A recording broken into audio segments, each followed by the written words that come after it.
You never think you'll have to defend your home from your own family, until you're standing in your driveway watching it happen in real time. I'm 32.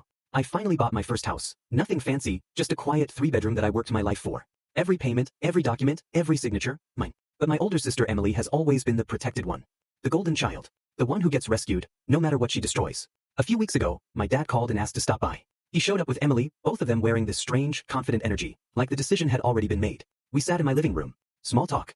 Then my dad said it, "Your sister's going through a hard time, and we think you should give her this house." I honestly laughed at first. I thought it was a joke. It wasn't. Dad leaned in like he was being reasonable. "You don't have kids. You don't need all this space. Emily needs it more." Emily didn't even look embarrassed. She sat there with her arms crossed like I was late on a payment I owed her. Here's what they left out. Emily already had a house, one my parents helped her get years ago. She sold it, burned the money on business ventures, and landed right back in my parents' guest room. Rent-free, bills-free, responsibility-free. And now they wanted my house to become her next rescue plan. So I said one word, no. Dad's face changed immediately. He went from family meeting to full authority mode. "How dare you? That's your sister." Emily rolled her eyes and called me selfish. Then came the threat, because it always does. "If you don't do this," Dad said, "don't expect anything from me. I'll cut you out." That's the moment something snapped in me, not anger, clarity. I looked him straight in the face and said, "Cut me out. I'm not trading my future for Emily's consequences." I stood up, walked to the front door, opened it, and said, "Get out of my house."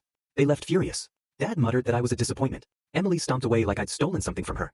I thought that would be the end. It wasn't. A few nights later, I got a motion alert on my phone, my front door camera. I opened the feed, and my stomach dropped. It was my dad, Emily, and a locksmith. A locksmith. They were literally on my porch, telling a stranger they lost their keys and needed the locks changed. I turned on the microphone and said, "Can I help you?"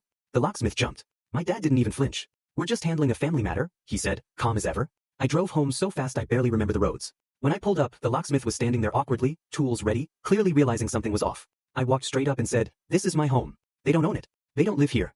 The locksmith asked for proof. And I didn't argue.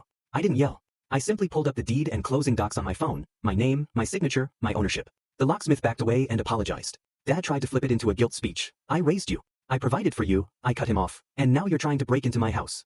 Emily snapped, "It's still family property." That's when I realized they weren't confused. They were entitled. They genuinely believed if they said it confidently enough, reality would bend. So I said the calmest, coldest sentence of my life. "If you come here again, I'll treat you like anyone else trying to enter my home without permission."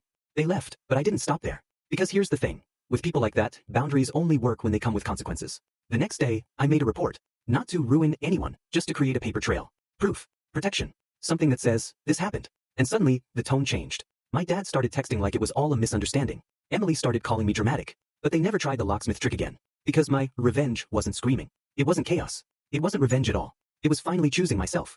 I didn't steal anything from them. I just refused to be stolen from. So tell me, if your own family tried to take your home, would you forgive them? Or would you do what I did and make sure it never happens again?